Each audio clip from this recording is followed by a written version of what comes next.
Okay, I'll call this meeting to order. If you would, please stand for the invocation and pledge of allegiance. Mr. Doug. Heavenly Father, we thank you for another beautiful day. God, I want to take a second, Lord, just ask you that you give us some rain, Lord, that we need. I want to thank you for these teachers, Lord, that we're here to honor tonight. God, thank you for them. We thank you, Lord, for everybody, Lord, that gets an education, Lord, for the benefit of the children. We thank you for that. God, we ask that you'd work with us this night, Lord, as a board. Give us guidance and leadership as we move on. We ask these favors in Jesus' name. Amen.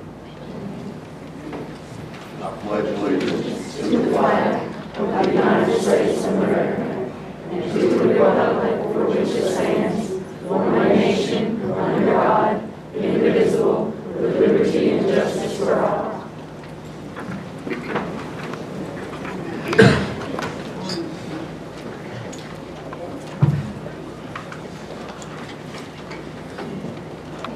Okay, before we approve the agenda, I need to make a motion that under the action items section that we add line E for swim team discussion.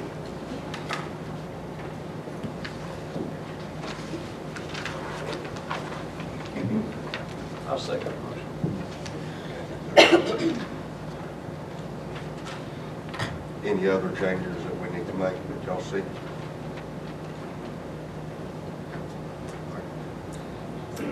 All those in favor of changing the agenda? 5-0. Now I'll hear a motion to approve the amended agenda. Make a motion we approve the amended agenda. I'll second. Second by Ms. Lewis. All those in favor? 5-0.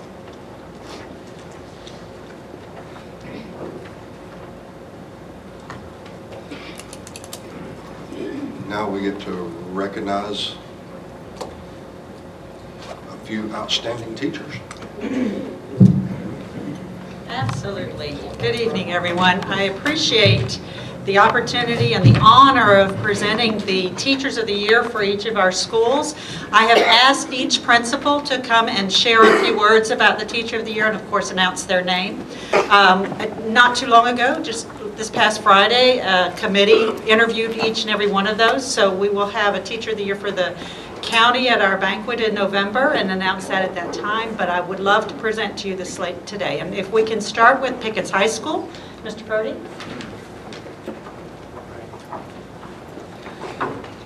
I'm Shane Purdy, principal at Pickens High School, in case y'all didn't know yet. I have the pleasure and the honor to present Daria Schmidt to the rest of us as our Pickens High School Teacher of the Year this year. Daria, you can come on down so we can talk about you and everybody can look at you while you're standing up here. Ms. Schmidt has a huge heart, and the kids truly know that she cares about them. Not only do the kids know, but the teachers know as well, obviously, because they see what she does each and every day, and they voted on her as Teacher of the Year. Not only does she have the kids, but she has her own little school within our school. She has her own little staff back there. She has teachers. Teachers that come and go from the outside, teachers inside, and all the parapros as well. And she has to balance all these schedules. And the other thing I really, truly admire about her, she's willing to try different things, even though she squirms like all of us do when we learn new things.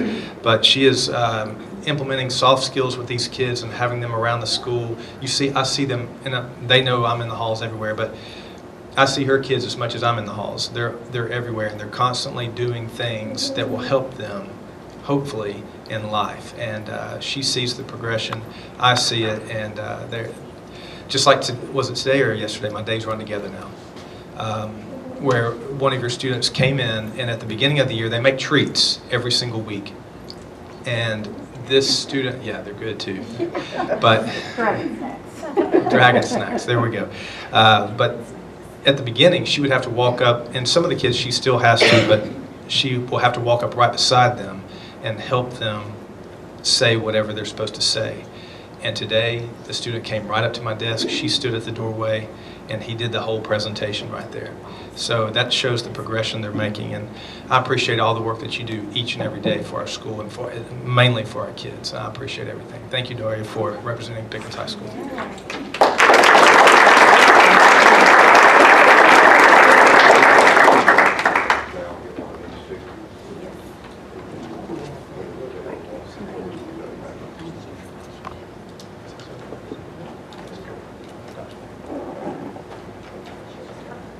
Dr. Perry, I have one more thing for you. I know this is for the Teachers of the Year, but this just came in, and we're very fortunate to, and this is off the cuff, so I'm sorry, but we're very fortunate, like y'all expect anything less. We're very fortunate to have a state champion last year, a state champion wrestler, and you know, they get recognized by so many people, but we want to present Dr. Perry, our superintendent, with a state champion. She wants one, and we went out and got her one. And it's a state, I don't know if you can see it, but it's a state champion ring, basically, but it's a necklace for her. So, congratulations.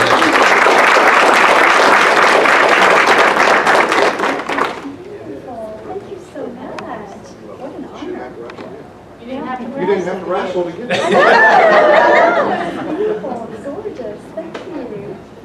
Surprise. Our next principal and Teacher of the Year comes from Pickens County Middle School, so Ms. Fowler, if you would come Did we get a and picture? share that. Do y'all want individual ones or what? It is truly a pleasure for me to present Mr. Michael Baker, the Teacher of the Year for PCMS.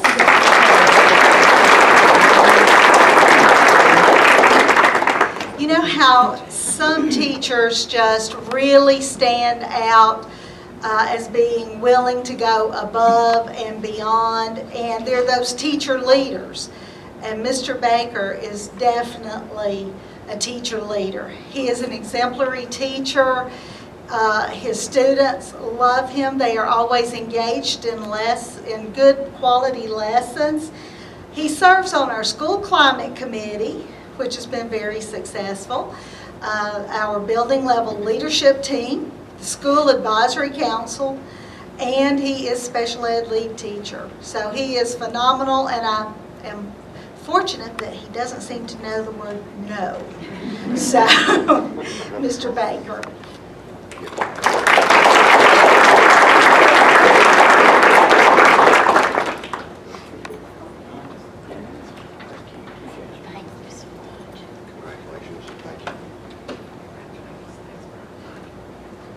Thank you for being a teacher. So, we appreciate that. I guess. I think it's She's taking a picture. Oh, yep. She's sitting down over there. Okay. She got it. All right, our next school is Jasper Middle School, and Ms. Walker, Anita Walker, if you would come present your Teacher of the Year. Ms. Dawn Kelly, if you'll come on down, please.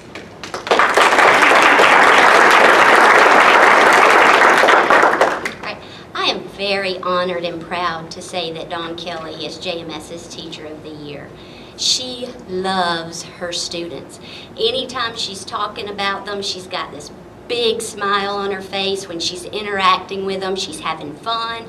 You may see her with puppets singing the songs that she's made up, going along with the curriculum that she has. She brings in raccoon skulls that the students think are dinosaur skulls. So she has a lot of fun with her kids, and they love her and she loves them, and that's what I feel makes you a great teacher, that you truly devote your time to your students. Now, I did go to the kids, and I got comments such as, she's the best teacher, she's awesome, she's a great teacher. So then I proceeded to say, why is she the best teacher or the great teacher? And one of them said, well, she helps me when my work is hard. And Mr. Clayton, if you ever meet Mr. Clayton, he is a terrific guy himself, and I think he has the answer to why you're the best teacher. He said it's because you have great kids. So thank you very much. And I don't want to be shown up, so I'm going to send you a dragon light up bracelet.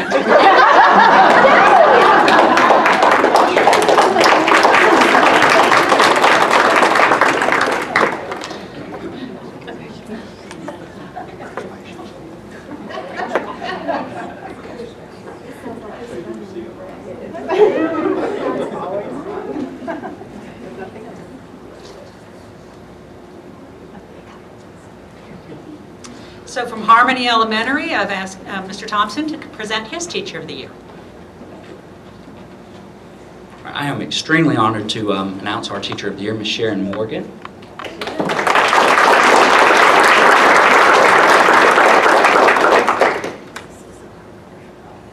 Ms. Morgan is actually in education as her second career. She spent several years in banking and finance, and she actually went to school and got her teaching degree while she was raising her own 2 children. So she's been inspiring kids all along as they have grown up to become educators themselves. As I looked through everything Ms. Morgan had to say, written and orally, I love that she refers to her students as gifts. She says they're all wrapped differently, they're shaped differently, but they're all special in their own way. And I think that Sharon Morgan is truly a gift to Pickens County and Harmony Elementary. So thank you, Ms. Morgan.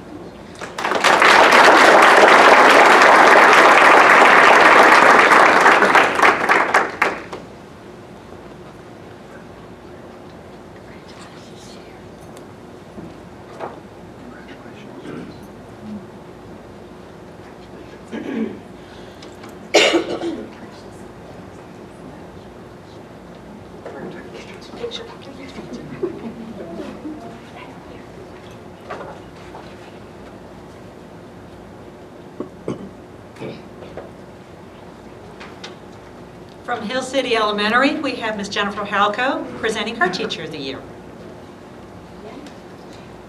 Hi, good evening. It is a pleasure to introduce Ms. Ronette Bradley as Hill City Elementary School's Teacher of the Year.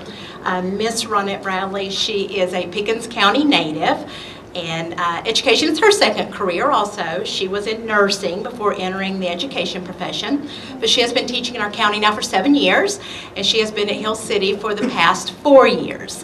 She is our lead special ed teacher, and she currently co-teaches 4th grade ELA and math. She has a passion about co-teaching, and she serves all of her children very well. Her husband is her husband is a Chuck. He's local. You may know him from Rolling Tires. He's been in the community for years. She has 2 children, Matt, who cannot be here tonight because he's at the football game, and he's at our high school. And Miss Leah, her daughter, graduated from our high school.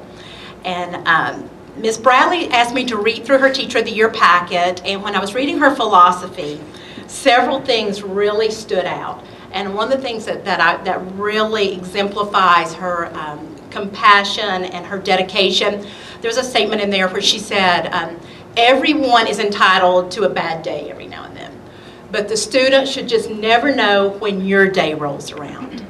And that was just, that's what she gives. She gives that to her students, but she also gives that to her peers.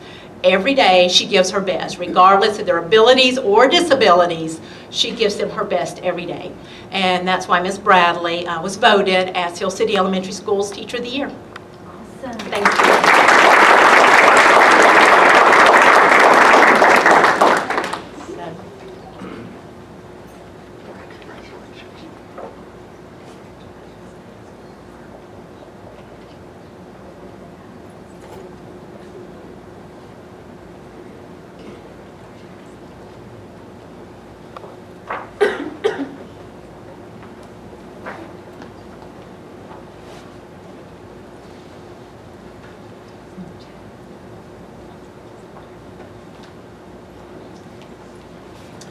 And from Jasper Elementary, Dr. David Wilds to present his Teacher of the Year.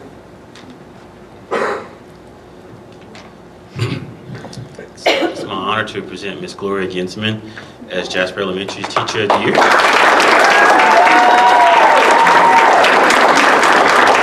We can stand up here and talk about how great she is with the kids and our faculty. I mean, she's definitely a teacher leader.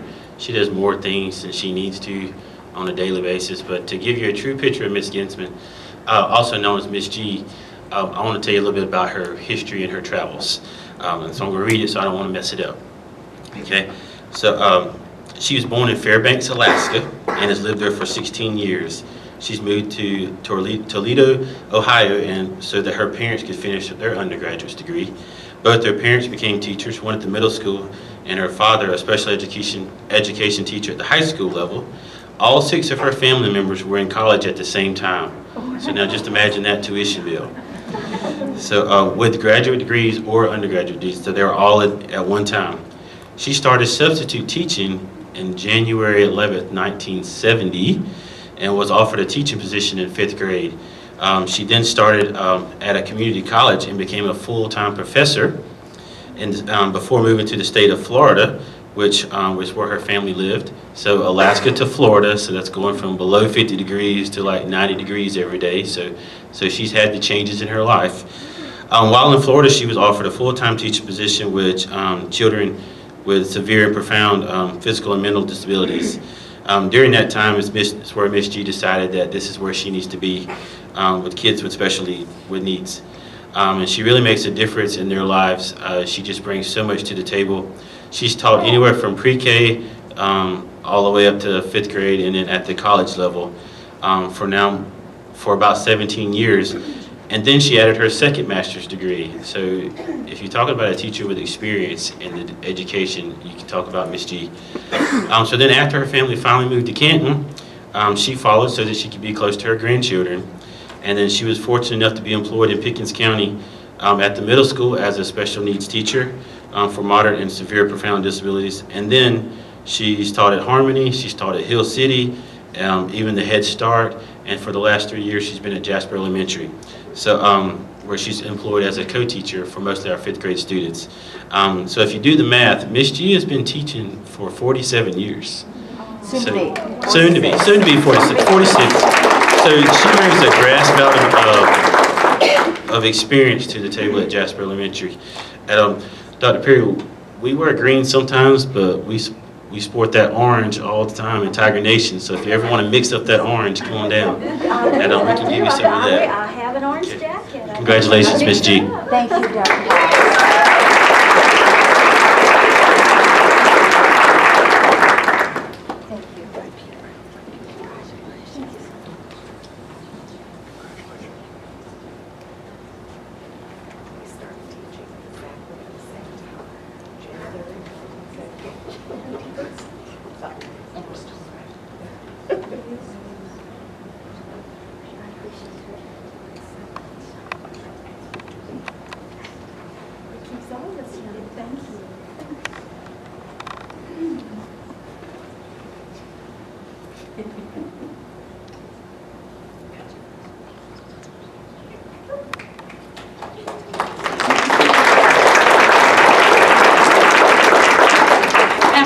Elementary, Miss Sandy Lehman, to present her Teacher of the Year.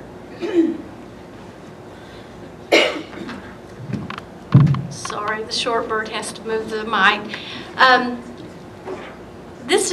I've put in a decade of announcing Teachers of the Year, and I will tell you this year, I have never been prouder or feel that the teacher is more deserving in that 10 years than the one I have this year. I would like to, with pride and honor, to announce Tate Elementary School's Teacher of the Year, Miss Ann Long.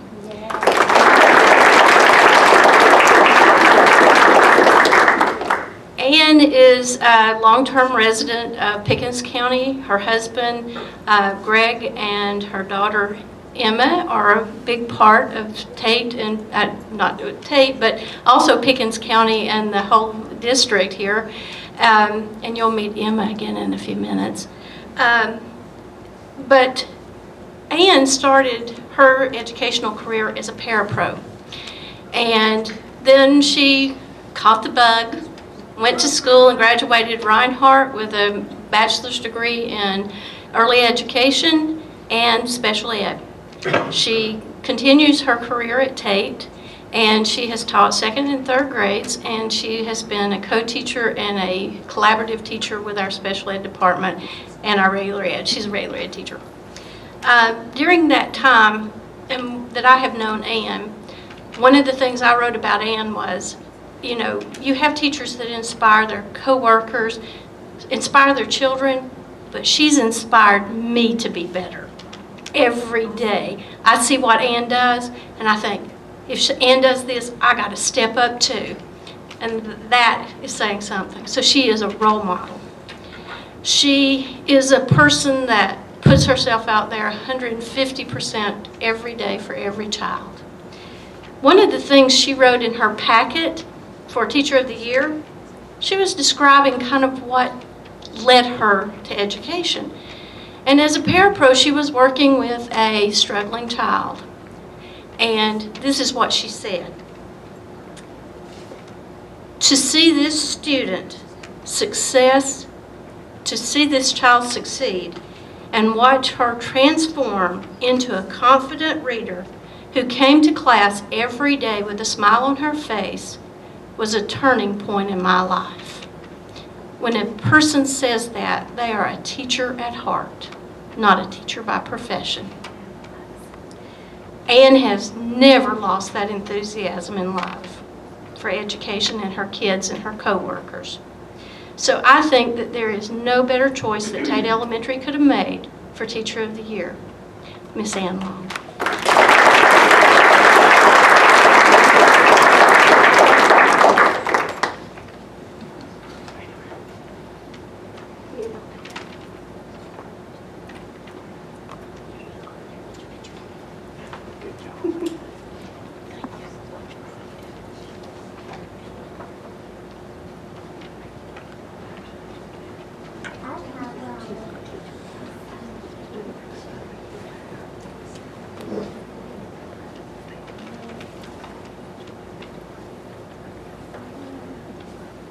We appreciate the work, the effort, the joy, the enthusiasm, the humility, and the fantastic work that's done by the teachers of Pickens County. And this slate of Teachers of the Year is fabulous, and thank you. Thank you, teachers. And we're going to have a banquet for them. In November, yes. Right, November the 7th. November 7th. And so we look forward to that and naming the Pickens County Teacher of the Year for the district. Yes. And celebrating all the accomplishments of these 7 teachers. So. And there's Save the cupcakes date. on the table for the teachers. Thank you. And we have children to recognize now. Yep. Right. And then next, we're going to have Penny to come up and recognize a few students for us. Okay, I am honored tonight to recognize several of our FFA students. The board was willing to invest in our ag program by providing us with our own teacher. And I want to say thank you for that. Dr. Pullen is doing a great job. He wanted me to let you know that he was sorry he couldn't be here tonight, but he's actually in Perry at a market hog show. So he may be 49%, but just for the record, he's giving 150%. And the kids are really benefiting from that. So thank you for that for us. I would like for the following students to come up, please. Kayla Bramlett.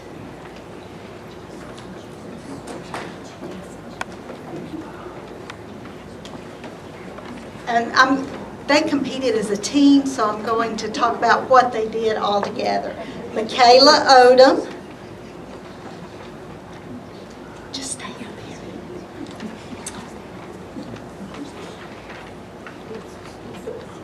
Adriana Van.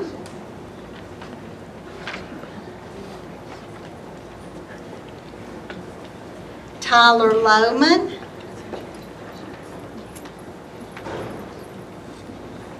Emma Long.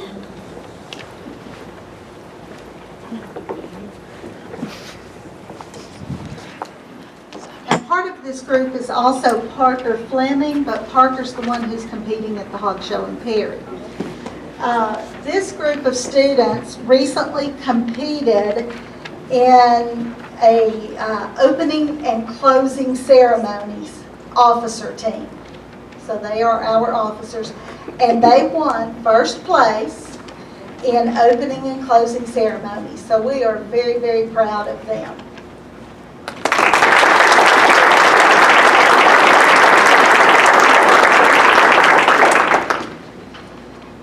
And then I also want to recognize Emma once again. You saw Emma last school year for some competitions. So far this year, she has placed first in sheep showmanship in 5 different competitions, I believe. She also, in 2 competitions, had the Grand Champion U and a reserve Grand Champion in another competition. So she is really rocking it.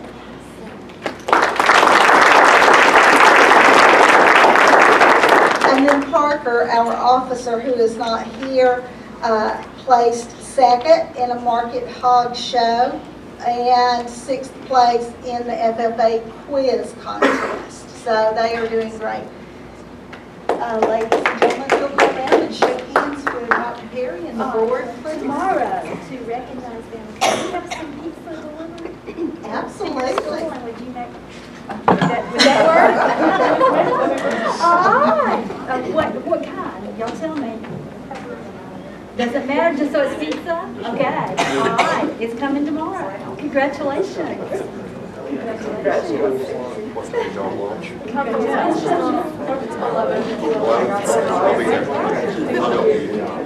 We get a picture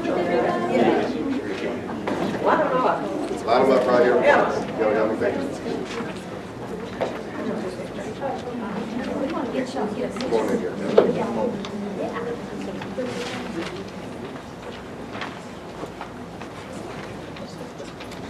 I might add that Dr. Pullen probably would have made them give y'all a demonstration had there been time and had he been here.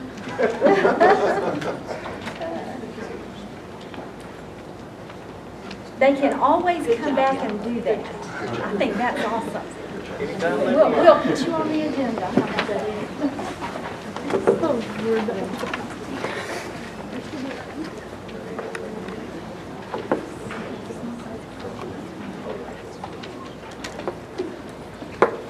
If our principals would come forward, please.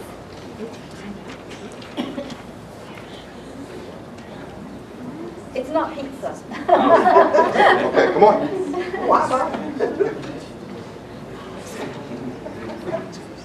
You can just start back here. You'll find your certificate. We have from the Georgia Accrediting Commission certificates for our schools. And Mr. Cowart, we have it for the district. This is a certificate that recognizes that your school has been accredited with quality. Congratulations to our students, our staff, and to the parents who support our schools. Congratulations.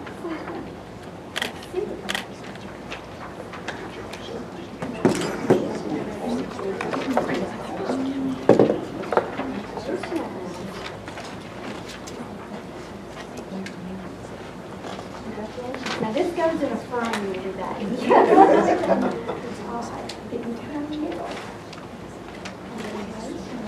That's the middle. Last but not least, Shane Purdy. Thank y'all for all of those. Okay. Come on in, get in between us here. We have great schools in Pickens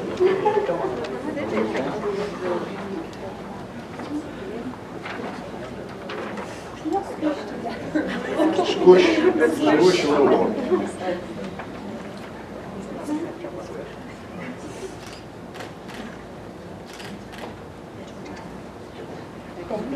Thank you for your hard work. Great schools have great leadership.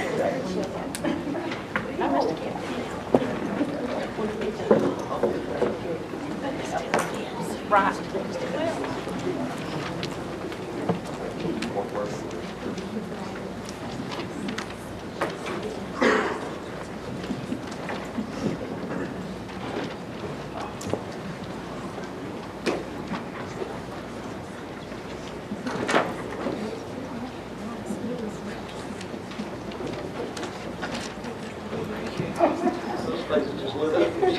And we have one more bit of housekeeping.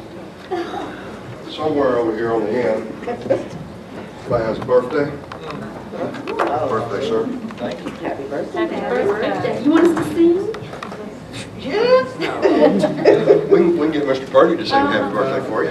He's been practicing. I think he's He's been practicing. He's been practicing all the Yeah, he's been practicing all the water. We're just going a different song. Are you ready now, Mr. Purdy? Maybe next week.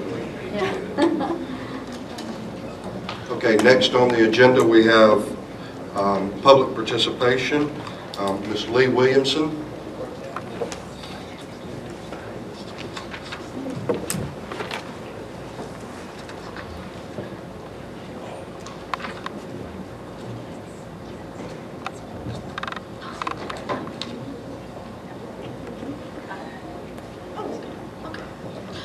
Good evening. My name is Lee Williamson. I represent Pickens Seniors for Change. We're fighting to get a tax exemption for senior homeowners. Right now, we have none. I was here back in December to plead with you to do something to get seniors some help. We need tax exemption really bad. We've been taxed into poverty. We don't get raises in Social Security. We were promised in December a panel would be formed to discuss this and talk about alternatives. And so far, I've heard nothing. We've gotten no explanation or information that a panel has been formed and discussed this tax exemption. Now, I know some of you have had a meeting with Mr. Jones, Rob Jones, Commissioner, and has discussed this. I was not allowed to be there, even though I set up the meetings, and I don't know what was talked about. So we still have no information. Now, I've given most of you a copy of the Georgia law, Georgia code, that states that the governing authority of this county is responsible for setting up a tax exemption plan. Before the law, before I showed the law to Mr. Jones, Mr. Jaspers, and all of you and anybody else that wanted it, Mr. Jones was always saying, when you ask him about the exemption, it's up to the school board. Well, now we know it's not. Okay, he always used that pass-the-buck stall tactic for years. And now his new stall tactic is, well, I've got to find out the definition of governing authority. This man just raised our taxes 10%, and he doesn't know who the governing authority in this county is? I mean, maybe y'all should have been down there voting on the tax increase, if that's his way of thinking.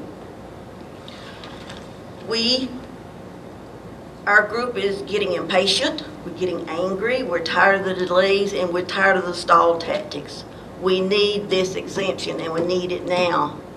We want something to be done. I get nothing but I call them stall tactics. I don't know what else to call them, from Mr. Jaspers and Mr. Jones.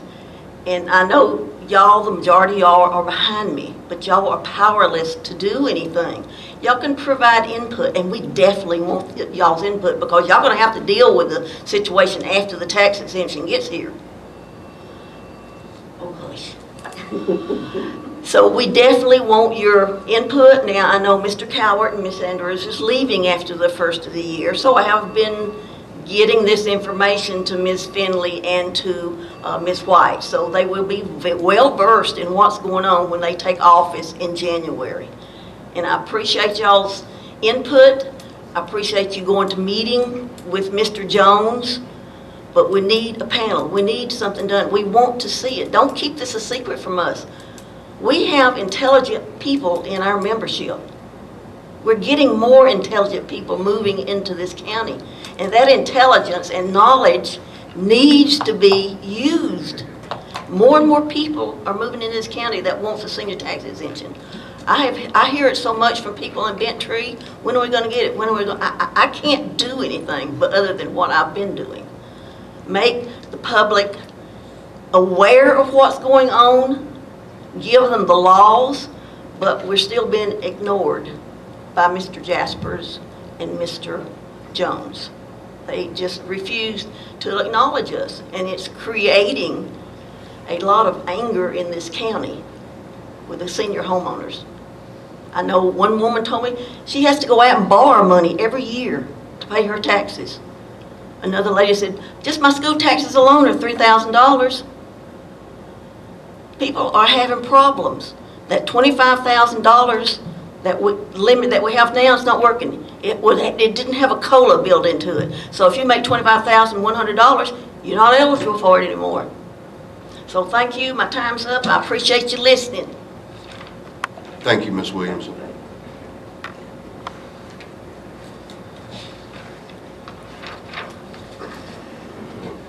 We had a second request for public participation. Mr. Irvin Smith. Is he here?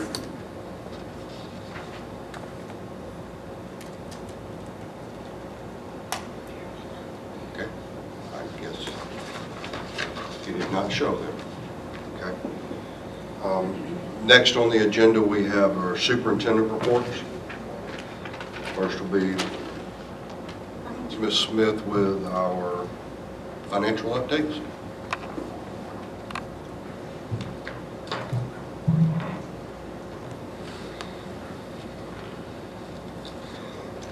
Just review the general fund information through October 6th. We've collected 6.56% of our budgeted revenue. One item I do want you to take notice of, under other local revenue, you'll see that we're already at 118% of what we expected to get. Not really. We have received an insurance check from GSBA for some of the damage that was done by the hail out at the high school. The expenditures that this is to cover have not incurred yet, so we have to house it somewhere until those expenses come in, so don't get too excited. We're not that far ahead of the game just yet. Just want to point that out. And we have expended 14.46% of our budgeted expenditures. Of course, you know, at the beginning of the year, we're a little heavy in M&O and transportation, and nobody is out of line with where they should be. At the beginning of the year, expenditures to get the school year going, we do encourage our staff to, not go beyond ordering supplies and items beyond December, because our tax revenue typically does not start coming in until November. As you know, that's over half of what we collect, over half of what runs the system.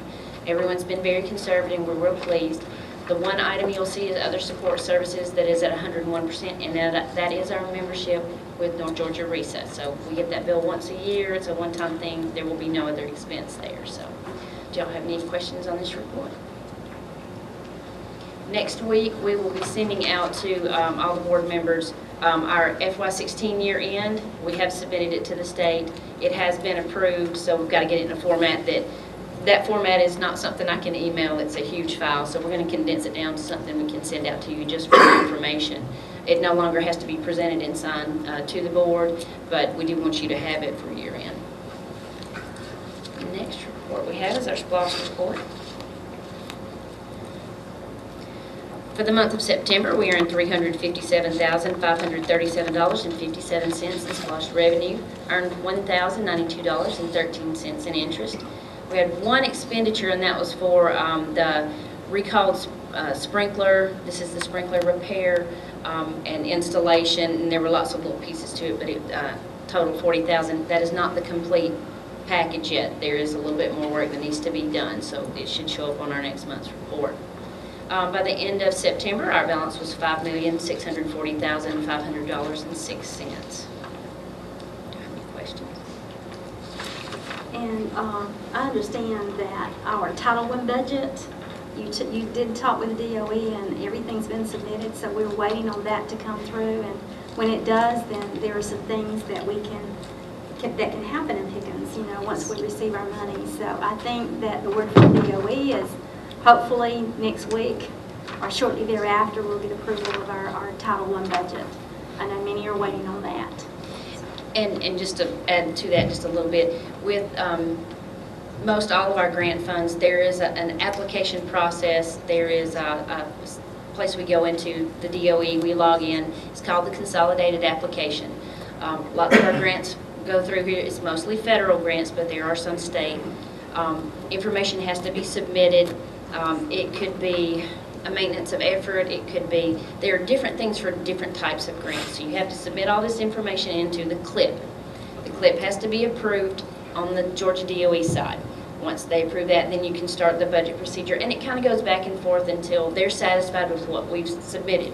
Sometimes with a budget, they may get very detailed in what they want to see. If I need, if the grant needs $5,000 for software, they can make you give lots of description, lots of information, depending on what it is and what type of grant. We go back and forth with this with lots of different grants.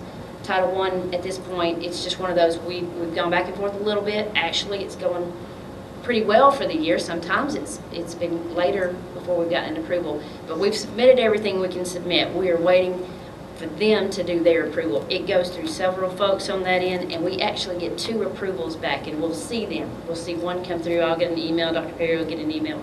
The director of the program will get an email. Then we'll get a second one. Then that's our actual final approval. So we're just in that process. We're in that process with lots of grants, but they're well on their way. Nothing is out of line with where it needs to be, but this is something we go through every year, and it does take quite a bit of time. We used to get grant information in February, then it was March, then it was May. Now we sometimes don't get it till July, so you can't begin the process until they give you the information to start. So it is hard sometimes to get the first of the year items going. So as soon as that comes through, we'll be knocking out some expenditures, because I know there are lots of folks waiting on that. So we have no reason to hold back the money. It's just they've got to give us permission to spend it, because we sure don't want to have to cover it somewhere else. We need approval prior to spending. Yes. Yes. And then the last report is just your projected versus actual. Our 12-month average is still holding about a little over 346,000. We only have a few more months to collect, and this SPLOST will end. Because we already have an approval, the voters have already approved SPLOST 5. It will immediately start as soon as the last collection on this SPLOST is done. We might get a residual check in there, so I'll have to figure out, we'll have to contact the state and find out get a description notice. So we'll have to split 4 and 5. But we'll let you know what the final total is. We're probably looking at just under 21 million. That was the projection for year end. So if we hit 21, I'll be really pleased. Any questions?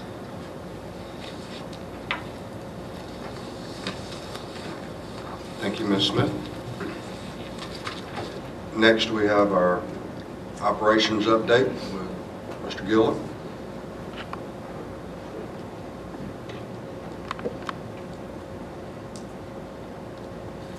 Good evening.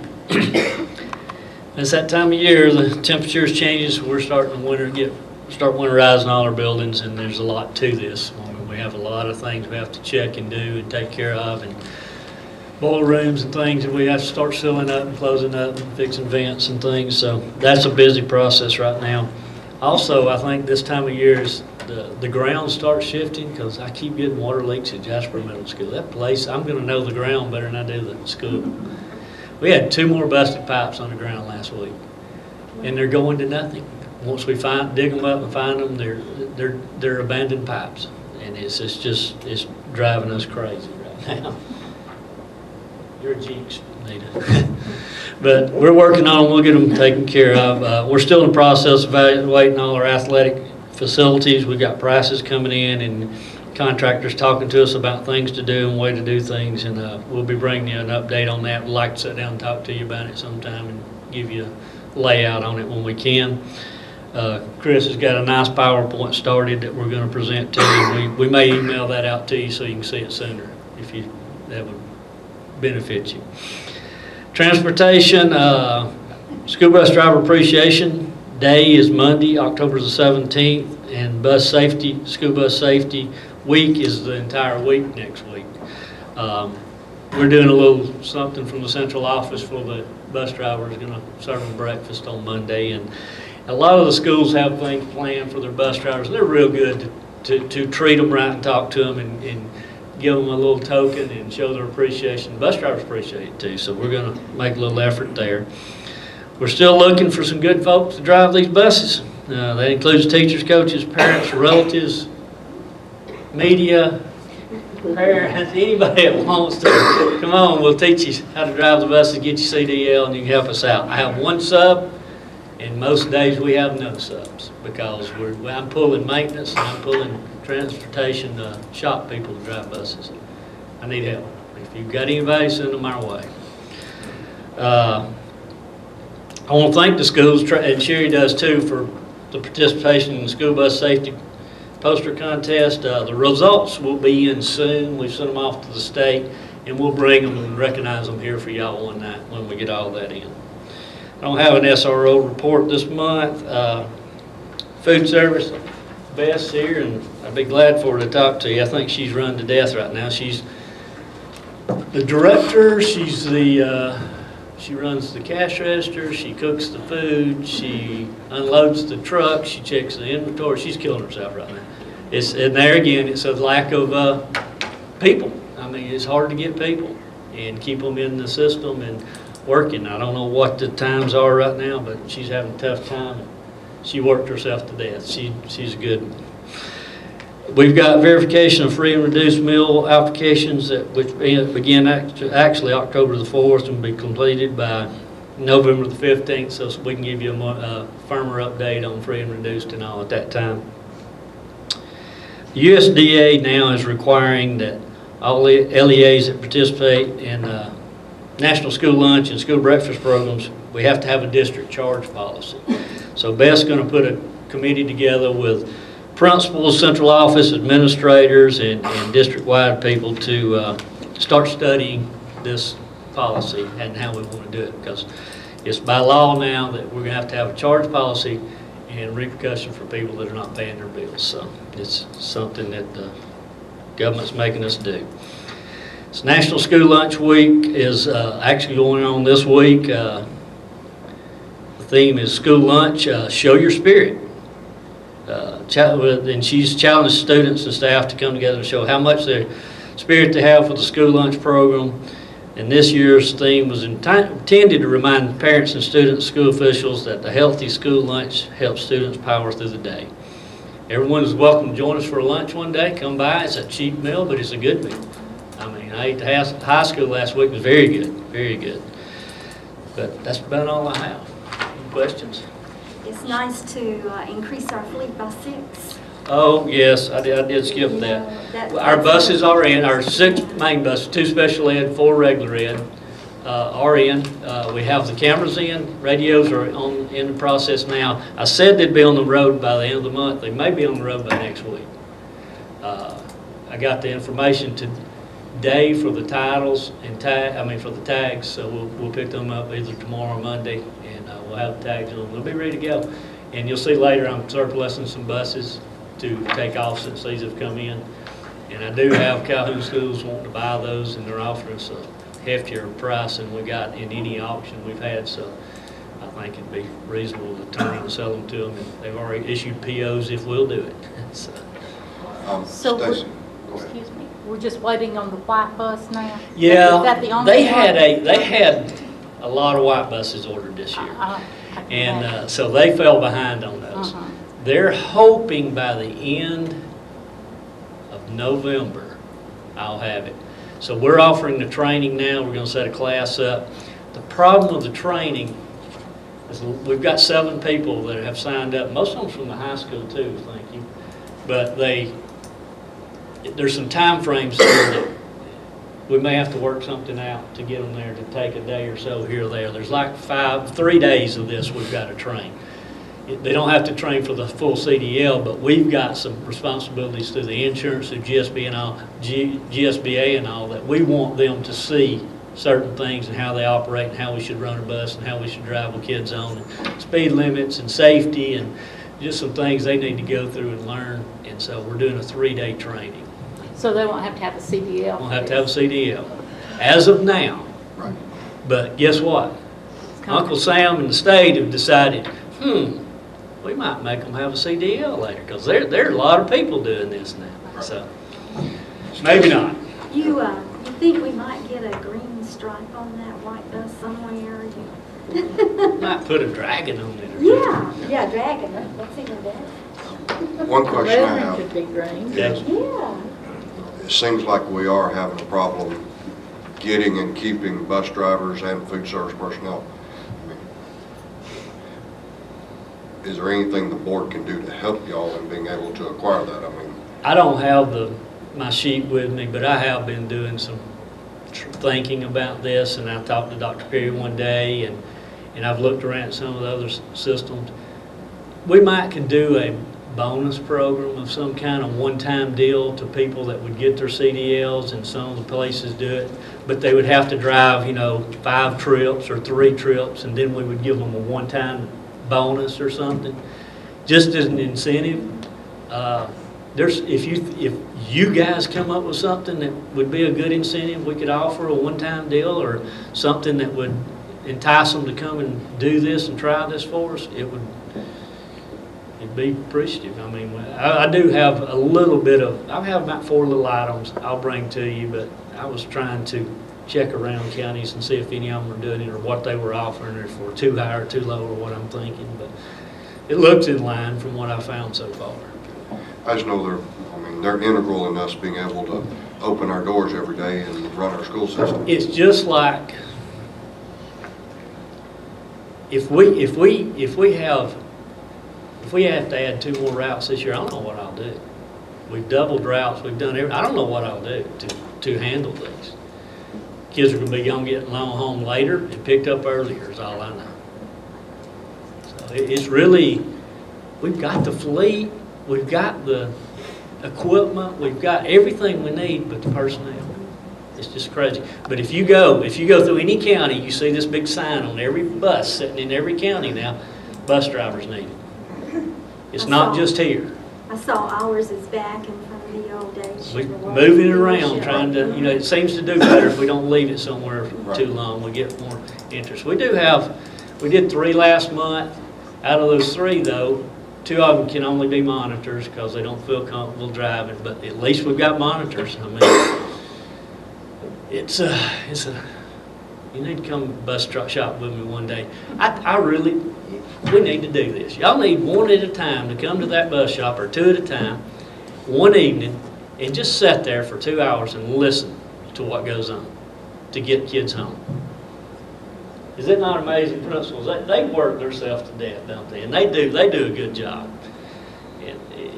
It's chaos sometimes, but we had a little accident this morning. It was nothing, just brushed a fender, but that kind of stuff slows you down. You have to stop the whole process. You have to be drug tested. You have to have reports done. It slows us down. Stacey, when people leave, what do they say they're leaving for? Do we ask them? Most of them don't take our benefits. Do you know that? That's amazing. Do they? Most of them do not take our benefits, and I thought that would be a point that brought them in. More money, more hours. They have for the certain person, it's a perfect job because, you're 4 to 5 hours a day. It's morning and evening. You can do things in between. We'll work them as lunchroom subs. We'll work them as teacher subs. They just won't do it. I don't know. The draw with the benefits, we used to have a less expensive, better plan through state health. And almost every single bus driver took it. That's why they work for us. That's what they came here for. As that plan has changed, the percentage of non-certified staff, and that includes food service, as that benefit diminished, it has become much more expensive, and it's not as good a plan. We don't have that draw anymore. And that seems to be consistent. The counties our size, especially around us, we're all having the same problem. So they get their benefits is cheaper outside the educational system. What are they having to pay now in benefit, if they take benefits? Depends on which plan. And a lot of it is, we still do, for single coverage, for just an individual, for non-certified, we still do an $80 credit. Right. So they're not paying what certified staff is paying, but if they start trying to get family coverage, and it's tiered now, and different plans do different things, I know one of the family plans, and that's the 2 spouses and any children, it's over $500 a month. So it depends on which plan. There are cheaper plans, but the deductible, it's more of a catastrophic plan. And Sandy might be able to talk a little more about it because we're fixing to go into open enrollment. I'm not sure if we even have all the 17. Open enrollment starts at 17. But Just from, from having been here, and the ones of you that have been here years ago, the plans were much better and they were a lot less expensive. For two people, for a husband and wife on Blue Cross Blue Shield, HMO, you're probably out of pocket $233, $240 a month. And for a bus driver, he's making $11,000 a year, it's not worth it. And it's not the plan it used to be. So, it's a good plan, it's just not what it used to be. So that was just such a drop for us. The same thing's going on Everywhere. everywhere. That's I work true. for, the plan's nowhere near what it used to be, and it's much more expensive. And that's something we've watched, out of the staff, you're watching those numbers drop and drop and drop every time we have an open enrollment, because their spouse may be able to get better coverage somewhere else, especially when it comes to family coverage. So. Might be something we can work as an incentive to them. Add a little bit to it to help them with that. I don't know. We got to do something, but I don't think we're going to be the only ones that's out there trying to do this. And I would hate to pilot this and it fail real. I'd rather catch somebody's drift that's working pretty good and say, hey, let's try that. So, I don't know. I need help because I've racked my brain. I don't know what to do. Well, can you get your ideas and maybe I'll bring them to give them to us? Yeah.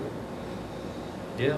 I actually had Sherry, I gave them to her a couple of weeks ago, and she was actually going ahead and call other counties and see if they were doing what they were doing. We was going to compare, just to make sure that, and maybe they had something we didn't see. We have the #1 transportation shop in the state. Probably have as good a fleet as anybody's got. Yeah, that's what we're talking about. The fleet. The fleet. Safety of the fleet is it looks unsurpassed. If they want to buy our buses, another county wants to buy them. Oh, my Lord, after they bought that special ed bus, said, you got any more? We'll take them today. After they got it, and they said, we said, do you want to come and look at them? They said, no, you just handle it. We'll sell them the buses for 4 bus drivers. Give them the buses for 4 bus drivers. Trade them. While Beth is back there, Beth, I know you're having a similar problem with your personnel. Do they give you any idea when they're leaving, why they're leaving? Most of my people, my voice is loud. Most of my people, since I've been here, have left, and it's been because of health reasons. A spouse has been injured, or they've been injured, not on the job, no one's wrong, thank goodness. And they just haven't been able to come back because it's a very physical job and they can't do the job. They have restrictions or limitations. Some have left for other jobs down in Canton or Kennesaw or something, more hours, more money. So they've moved away, and then probably 3 or 4 have retired. So it's all different reasons. Nothing we can nail down then. Right, because you see on your docket, you've got 6 more people before me. Yes, I was glad to see that. She goes through it. I'm She's sending fine. one to school tomorrow, so hopefully. And we work them as subs before we hire. Yeah, I want to bring them in, build up my Because sub pool, and then identify some folks that will stick around. It's a long skilled term. job. It's not just a job you take and walk in and do.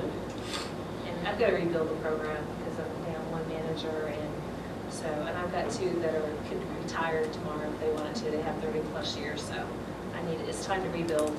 So we'll do it. Either that, or I've got to help me keep up. either that, or we'll just have a central kitchen and we'll just satellite to all the schools. Bibb County does that. It's a thought. You got to build me a really nice central kitchen. We'll get there. I know it's a crazy idea, but what about enlisting students to help? Yeah, I want to do that actually.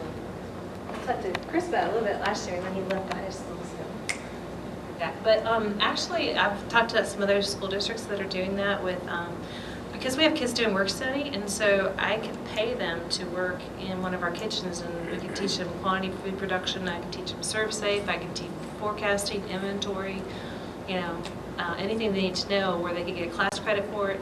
They get a little bit of money. It's a win-win situation. So I would definitely want to do that, but I would need some help from people. And I mentioned to you briefly, didn't I? So Well, it's not a crazy idea. Just like with Stacy, whatever ideas you've got that you think will help, just give them to us.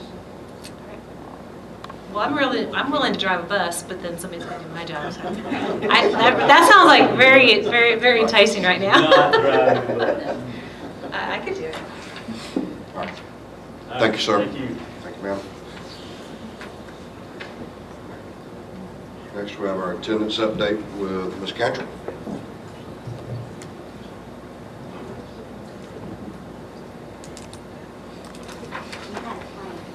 Anita and I were talking about a plan. It's a secret, so we'll tell you later.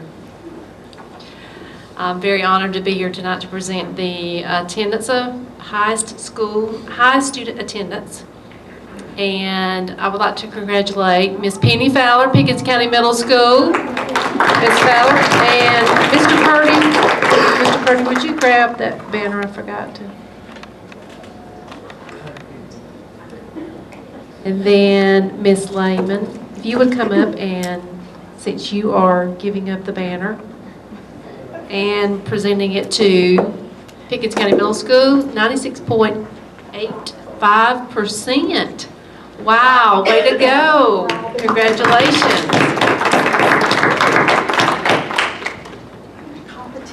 Great job. And I know last year, I think Penny was saying, I never do get called up. So Penny, here we go, second month, here we are. Congratulations, Penny, and I know you will hang this banner with honor and announce to your staff and students. We just had a celebration Wednesday. 7th grade had the highest, and we included teacher attendance too. It's teacher and student. So 7th grade won that, and so they had a nice trip party for the whole grade. Right. Congratulations. And I have a certificate for you. Here, I'll get it. I'll do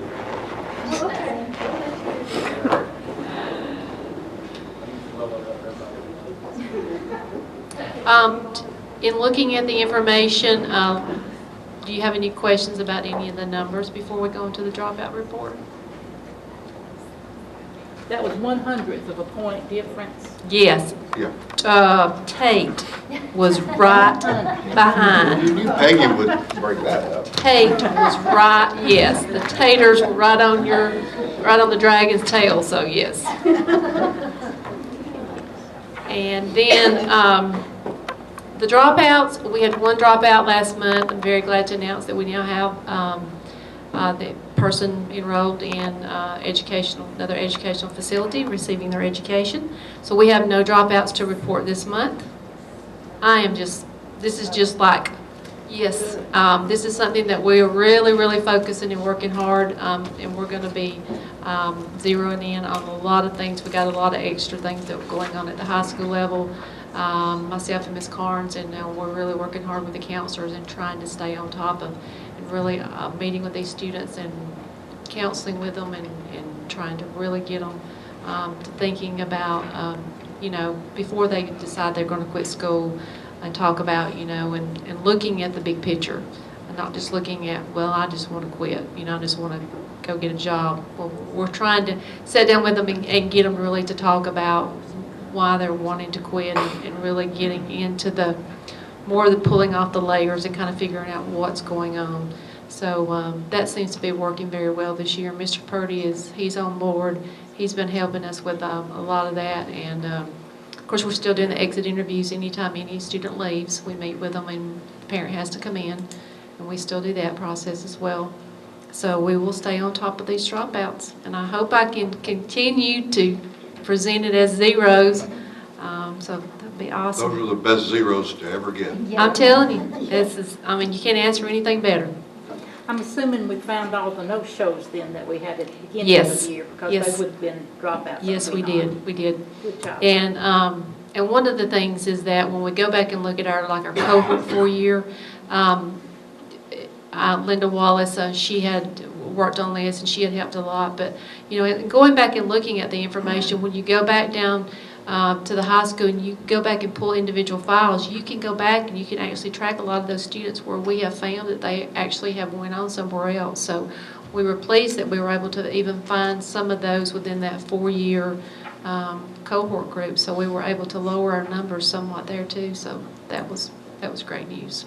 I'm looking forward to hearing the final percentage, what I am. that will be for I am our too. graduates. I am too. 16. Yes, yes, we're all waiting on that. Okay, now I'd like to present the Staff Attendance Award. And I'd like to congratulate Tate Elementary School, 98.60. Sandy, come on up. Big round of applause. She was 1/100th from a clean sweep. I know it. Well, you know, got that maternity leave lady still. But she's coming back next week. So again, I'd like to say thank you to all of our schools and staff and for the students for their hard work and the parents. And I also want to give a big shout out to Coach Parker. Is he here somewhere? There he is.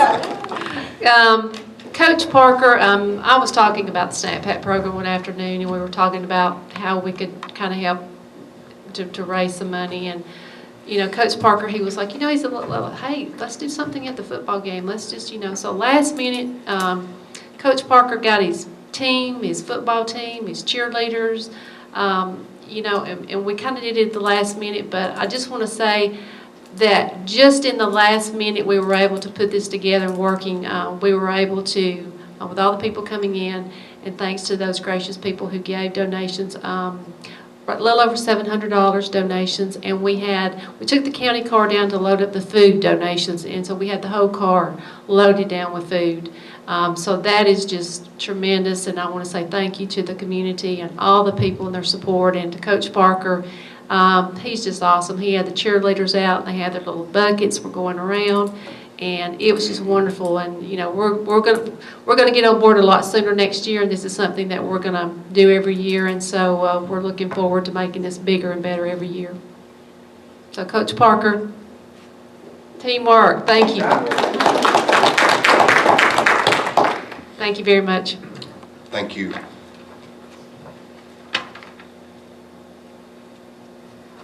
Okay.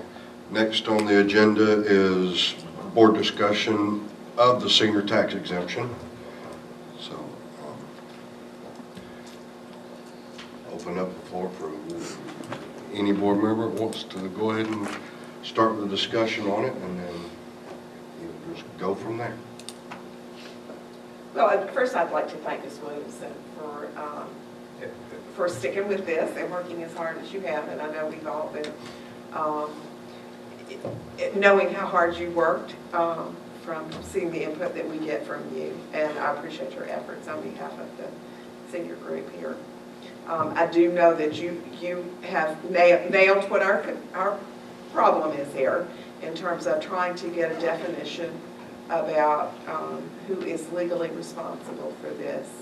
And I think that the result of the meetings that we have had with this, I know that I've met with Mr. Jones, Ms. Andrews, and so has Mr. Bell also met with him. I think that all of us are just waiting for some input back as to exactly how you define government groups that are responsible for this. And I know that we work really hard on this board to try to keep our expenses down, and we were very pleased that we were able to do a little bit of reduction in our millage rate this year, which we hope helped everybody. But just know that we are still concerned about any hardship that our senior citizens are facing. I don't know how we can approach that fiscally responsibly, because we do have a commitment for what we have to provide to our students here in the county, and it takes dollars to do it. So I think that's kind of where we are, but I just do want you to know that we are not ignoring the situation.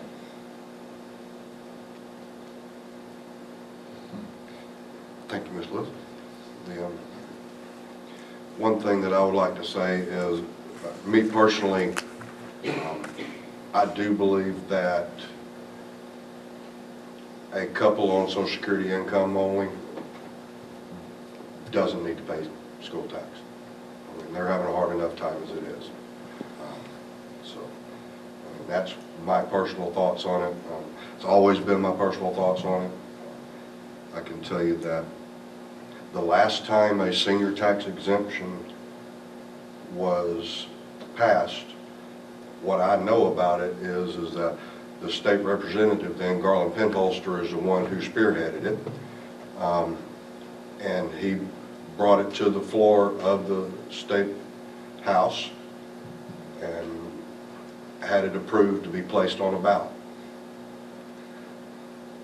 I don't think the state of Georgia constitutional law has changed any on that. So, you know, I do personally would like to see the board, whoever it is, whether me and Peggy are still on the board or if it's after we're gone, the board does need to be able to have some input into the fact that it is going to directly affect us, and it is our job to, you know, ensure that it doesn't bankrupt the school system. And I don't think anybody really wants to do that on either side. I think that if people will just, you know, come together and put their heads together and come up with a good solution that would help out everybody, then I think things can be done. But I do personally believe that it has to start with Mr. Jaspers.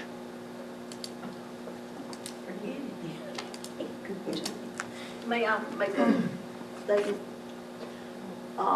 The 25,000 maximum income they have now, that helps very few people because, and I didn't put this down on my notes that I handed out, because they include Social Security and pensions.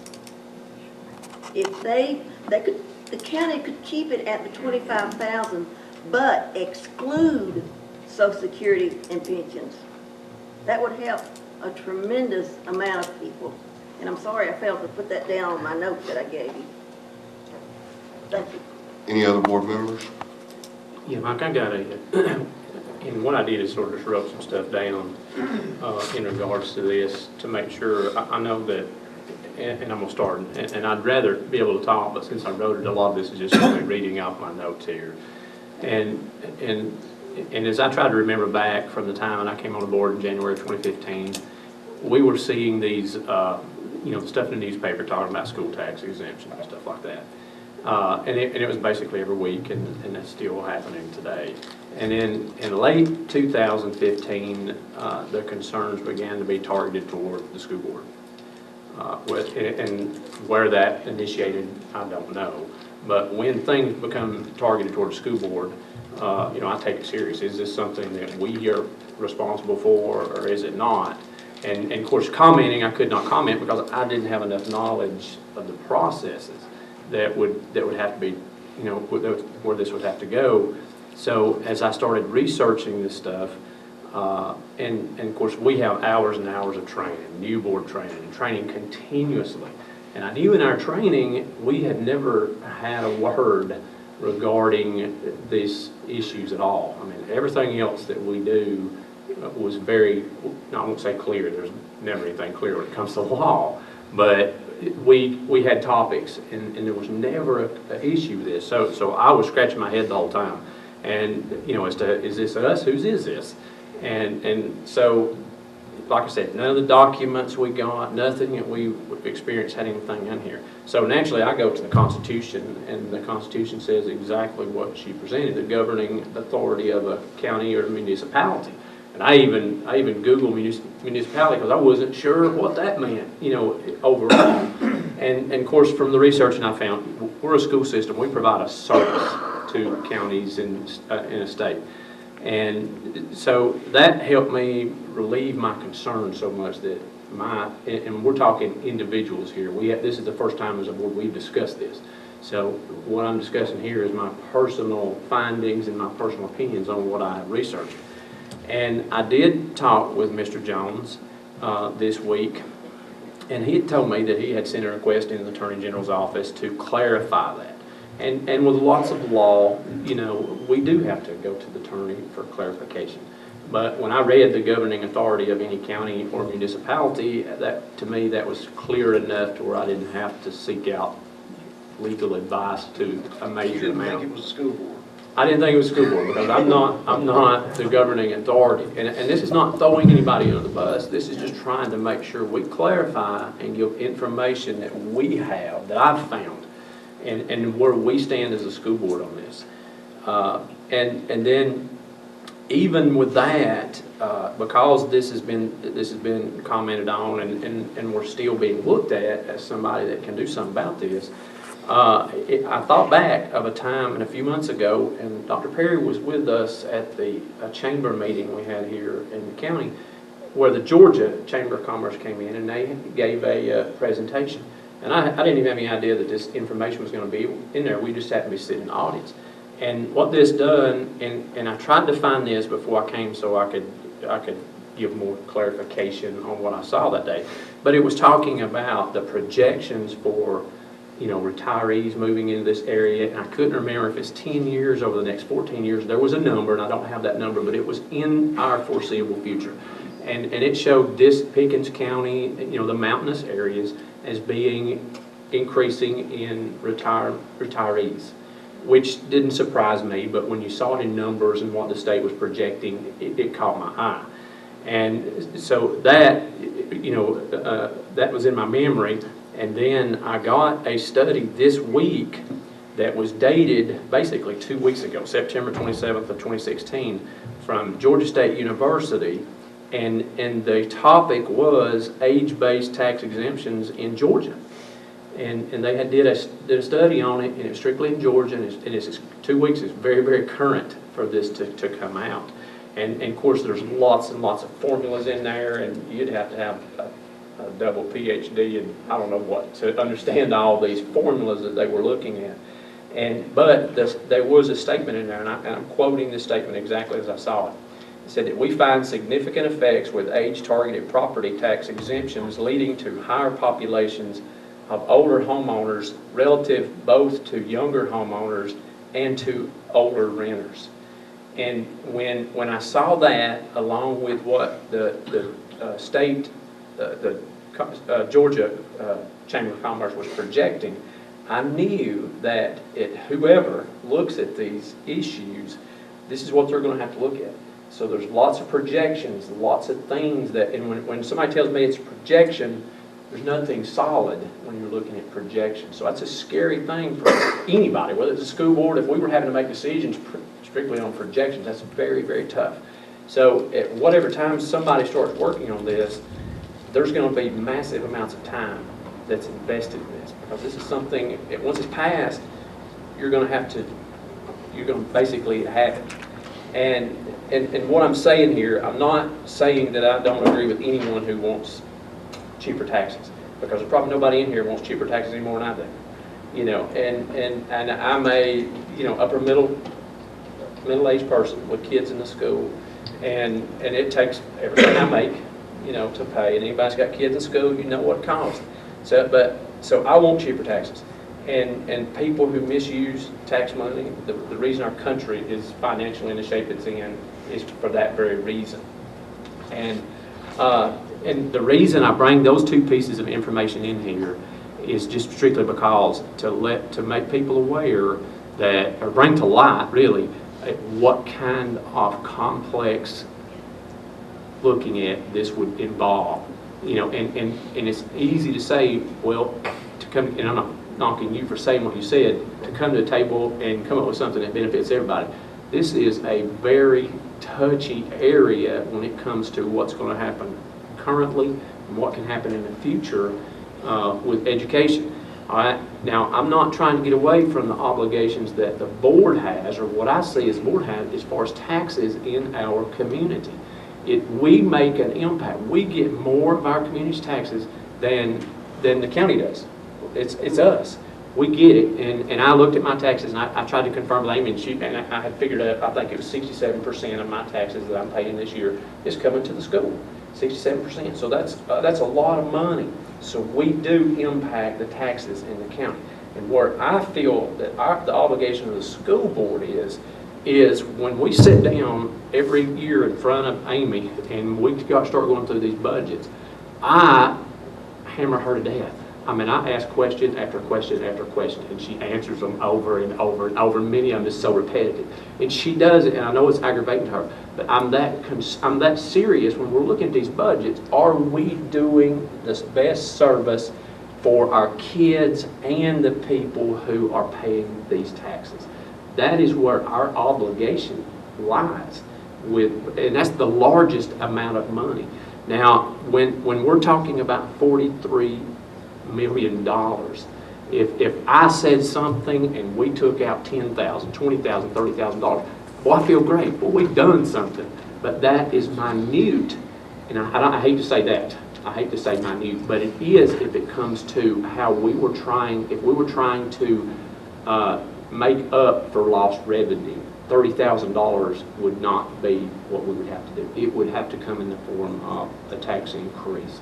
And I say that not trying to get us out from under the bus, but that is where our obligation lies. And people will see us here for 2-3 hours at a month, and it looks like we don't do anything else. And we got plenty of time. You know, I work a full-time job. I do work extra time to make extra money because I could not survive without having some extra income. And I'm sure I'm speaking just like lots and lots of folks in this county. So I'm not trying to separate myself from people. I know what it means to have a hard time. So as a board member, I'm 100% dedicated to make sure that what we have and what we're legally obligated to do, that we do that to the best of our ability. And that is where I see that we should be held accountable. We are accountable for that, and I fully expect to be held accountable because that is my legal obligations to the taxpayers and the kids. And it's hard when we sit down and when you start digging through that money and you're looking, surely we can save money somewhere. So there's going to be an amount of money that's just going to have to be spent on education. It's got to come from somewhere. It has to. And I know that's a long spiel there, but I tried to spend enough time to where I could get it together, and it didn't look like I was just trying to be negative toward it. But it's a serious thing, and it's not. It is my opinion from what I researched. It is not the Board of Education that's going to spearhead that. And like you said, now somebody's got to have some. We're going to have to say whatever comes up, a solution comes up, because it would definitely impact us. And we would, and if there's much, it's not going to be we can't just start cutting stuff, you know, because I'm telling you, I mention the stuff. If I think we can cut it, I mention it. And we go through these for weeks on weeks and hours, and it's 3 o'clock in the morning before we get home. And I'm talking the whole time. And Amy's looking at me because she knows I'm so focused on it. And that's my obligation as a board member right there. That's how I see it. And I don't want to be taken or misconstrued that I'm being negative toward it. But I don't think people actually understand the amount of time that we have to dedicate, not just during budget time, but the days that we're not in here. Every concern that goes on in school, I take home with me. I'm laying in bed at 3 o'clock worried about what's happening. What's happening here, what's happening there, what's happening next month. We are it is a dedication that a board member, if they're truly concerned about the schools, it is a huge job on top of your family, on top of your 40-hour position. And I don't want us to get, this may sound a little bad, I don't want it to get hung up into something that takes us away from what we're legally bound to do as a board. I don't mind being held accountable for the things that I legally am responsible for, but I don't want to be held accountable for something I'm not. I totally agree on that. And another thing that we have to look at is too, I'm a senior citizen, I'm in the category, but income is income, and I don't think you can just, and I have to disagree with you on that, and I'm sorry, but I do. You can't start exempting income, if you only draw Social Security and you only draw, and you draw pensions, that's what I do. But I have no problem paying my taxes, but we can't just arbitrarily drop all of that. You've got to look at what's fair to people. And like I say, income is income, regardless of where it comes from. So I would favor more of just raising that bar a little bit or whatever. but not just an overall blanket. And we have to remember too that 5 mills of our money is withheld from us, and it goes to some of these counties. Now, I have not seen, and I was going to ask Amy about this, and Delaney and I talked about it, who the recipients are of those. I know some of the counties that are giving these senior taxes are the ones that are receiving the equalization grant, and the equalization grant is the mills that's received from all of these counties that are in the upper tier and considered a rich county. So we have what, 5 million withheld or more? Over 5 million. Over 5 million of our taxes. We're not getting the money from QBE that we should be getting because they're withholding that to help the other people that get the equalization grant. So we have to be very careful about that. Now, this is not our responsibility, I do know that, but I think we do have to have input because we have to educate our children, and that is our responsibility. And it takes a certain amount of money. We do pour over this. Daniel is correct. We do pour over this, and we've got to be accountable, but we've got to be good stewards of the money too. But our children have to be educated. We have to give them a quality education. We have to have a good infrastructure of our buildings and things, and it takes money to do this. And you know, it's not just something we can say, oh yeah, we can do this today, or we can do it tomorrow, or we can do it whenever. And I do know there's people out there that, like Mike says, there are certain people that are just living on Social Security. So maybe if and when we can do something, we can gradually raise the bar or something, or, you know, somebody's going to have to pay for it, though. We have to educate our children. And that's my position on it. And Amy, can we pick upon you for just a minute to explain the equalization, because I think all that you deal with it much more than we do. We have a hard time verbalizing what's going on with that, because I think that's really important. It's an important piece of this entire package as we look at the whole tax picture. Equalization is a function that was put in place of the QBE Act, Quality Basic Education Act was put in place. And I want to say, I'm not going to be able to call all the years out, things went into effect, but equalization is to, actually, it plays off property value. There are certain counties, and we happen to be in the top 33% in the state of Georgia. If your property values in the state of Georgia are above, or you're in the top 33%, which means of all of our property here, we have a lot of value that we can take a millage rate and apply to and generate money. So they take a formula and apply it to the entire state of Georgia. The top 33% receive no equalization. None. We're the ones that they say are wealthy enough to produce enough revenue to help support the QBE program. So that millage rate, you can shift up and down, and of course you're having more local money come in. Then that middle section, they might get a little. The lower end is going to get more than the upper end. That bottom 33%, they're the ones that they have a tax base. Property tax value is not enough, even with the maxed out millage, to produce enough money, they think, to support the education program. So what they're doing is equalizing the playing field when it comes to education. They're going to take from the very wealthy counties, which we are considered, and they're going to give it to these counties down here. Trying to remember, I've been here, I'm on my 17th year here. I think since I've been here, there may have been, we used to receive something called lottery money. We're out of that. We were in the top 25% for years. So, but the property values here, and some of it is driven by the retirement communities, because the values within those communities jacked up our rates, it jacked up our property values, and when that happens, it raises the average for the entire county. So although we have some very poor areas, very low property areas, we have a significant number of very valuable properties in this county, along with 515 corridor. When all those sales started happening for those commercial properties going up and down that corridor, everybody's like, oh great, that's great, we're going to bring business in, we're going to do this and that. But as those sales happen, here went our property tax values.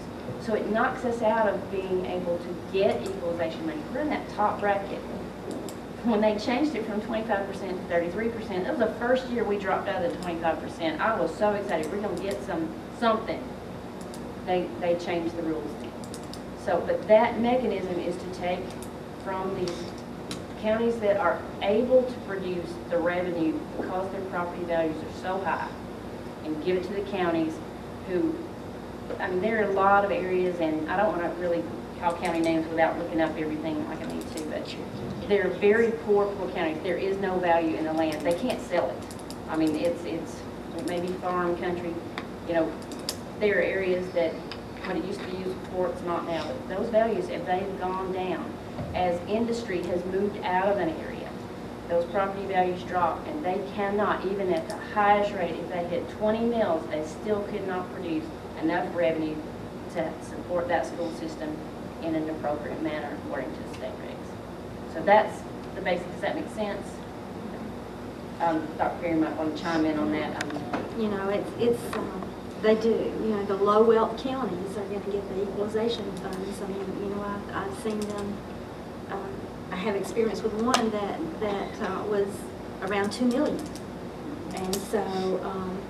But then a few years ago, some people in Georgia got upset that Gwinnett was receiving some of the equalization funds. So you kind of wonder, how did they get to that formula? You know, I know some of our people in the General Assembly, some of our representatives and senators were concerned, how is it that Gwinnett County can get equalization funds? And I don't know if that's the case now, but I do know a few years ago there were people who were upset about that. You'd have to look at what counties are now getting it, because it changes from year to year.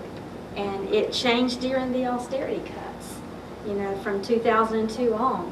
When the money didn't come in, the low wealth counties suffered as well. So it is to try and provide all children in Georgia with an equal education, regardless of where they live.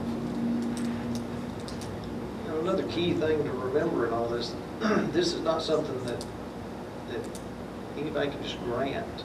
No. This is just this has to be voted on by the voters in Pickens County. Right. So, I mean, it's not really for us to, I mean, we're kind of powerless in this. There's nothing we can do. We will have to deal with the repercussions if it gets voted in. But this is, I don't have a problem with this getting put on a ballot and the people of Pickens County voting on it. Because that's who will actually decide whether this passes or whether it doesn't pass. Right. And whoever's sitting on this board will have to somehow figure out how to make the money work if it passes. And Mr. Bell's right. He's looking at it right. I mean, it's not, the Constitution does not give us the authority to do that. But it gives us the obligation to deal with it if it does pass. Right. The only thing that we have the right to do is set a millage rate to levy the taxes. Right. But there's also a cap on what we can levy. That's right. 20%. So, I mean, that's another important thing to play into all the considerations. We can only go so high. But, So then I don't know what happens after that. Tans. the worst. Well, even with a tan, you've got to pay that back. I know, Hadn't by you the paid end of that the back? year. By the end of the year. I mean, yeah, it would be drastic.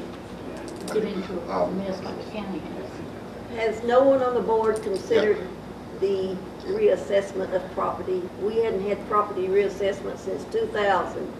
Yeah, Ms. Williamson. We don't Thank do you. that. Thank you, Ms. Williamson. It's our turn. Okay, thank you. All right. All right. And I'm not trying to be rude, but I mean, we'd understand. like to discuss and get as much information out there as we can. Amy, correct me if I'm wrong, but on our form that we have for the budget, got the QBE contra account debit. Is that basically our 5 mils plus a little bit of other debits in there from other things? Yes. Okay, that's $6.5 million. That's for this year. So that's for fiscal year 17. So, and basically what that is, take the rules of the state and our Right. funding mechanism, run your formula.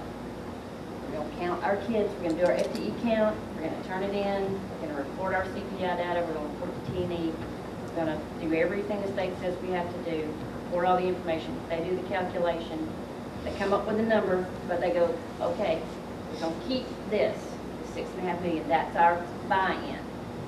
They think the county should put in local money, so they buy into this program. That's the way it was set up. And I can't remember the year it went into place, but that's our buy-in, but we well exceed that. It does not fund everything. I know from time to time that has come up in the legislature to do away with that process. And that would be greatly helpful to us if our legislature would in fact change that process. That would go a long way to us being able to more comfortably operate and reduce the burden that our taxpayers are having to pay. And the frustration for me is that, you know, it's like some of the counties that are receiving equalization money are the counties that are giving a senior discount. Right. They're able to do that because they're getting equalization money that we're not getting, that we are in fact losing. And so it's a very political process, and we are pretty powerless in that. We're just a pawn in it. So that's a real frustration for me personally, because like Peggy, I'm also a senior citizen, so this has a personal impact on me as well. You know, it used to be that we had more state money going in and we had less, you know, less local money. And that shift now has moved to more local and less state. That's had an impact as well, you know. We've shifted 45 local, 55 states, exactly the opposite. Any more discussion? My personal position is I will continue to dog our legislators and our commissioners and see if we can get something rolling. So far, I've been pretty effective, but I'll keep trying. Okay. All right. And we'll move on. No more discussion on that. Then we will move on to our action items. First one on the list is a resolution to oppose the Opportunity School District amendment that will be on the ballot. If y'all will bear with me, I'm just going to read what we're discussing here. It's a resolution of the Pickens County Board of Education, whereas Article 8, Section 5, and Paragraph 2 of the Constitution of Georgia gives and authorizes local boards of education to operate public schools within its school system, and whereas Georgia citizens will vote on a constitutional amendment in 2016 ballot initiative to give the state of Georgia authority to operate and manage struggling public schools, and whereas if November 2016 ballot initiative passes, the authority of the local boards of education to operate and manage its public schools could be eliminated and struggling public schools could be placed into an opportunity school district. And whereas an elected school board provides a democratic process and a voice for parents and community members to be part of decision-making concerning relating to public education, and whereas if approved, the administration of schools placed in the Opportunity School District would be overseen by a state-appointed superintendent with the authority to waive State Board of Education rules, regulations, policies, procedures, or provisions, and whereas if approved, an Opportunity School may be subject to any of the following intervention models as determined by the Opportunity School District Superintendent. 1, district management of the Opportunity School by the Opportunity School District. 2, shared governance of the Opportunity School by the Opportunity School District and the local board pursuant to a contract in which the local board of education operates the school, and the Opportunity School District superintendent has the authority to direct changes to be made at the school. Reconstitution of a school as an Opportunity School District charter school in which the Opportunity School District works in collaboration with the State Charter Schools Commission to build capacity of petitioning governing boards and charter school applications to establish a charter that will be approved by the State Charter Schools Commission, or for closure of an opportunity school which is not enrolled in full capacity and reassigning the students to a non-qualifying school within the local school system. School closure shall be the intervention of last resort. And whereas taking away control, diminishing resources, and making efforts to shift the governance of local schools will do just the opposite for successful outcomes of Pickens County students, and will not result in the needed infusion of state resources for the full support of local education agencies. And whereas if approved, facilities of qualifying schools shall come under control of the Opportunity School District, where the Opportunity School District superintendent may repurpose the facility for use by an education service provider, not a local board of education. And whereas ensuring real opportunity for every student means providing local boards of education with struggling schools with resources that attract the best faculty and staff, improve a safe and healthy learning environment, and enhance supports for academic achievement and growth. Thus be it resolved that Pickens County Board of Education opposes the creation of a state-run school district, otherwise known as the Opportunity School District, and that we shall strive to fully educate our community about the issues raised by this proposed amendment.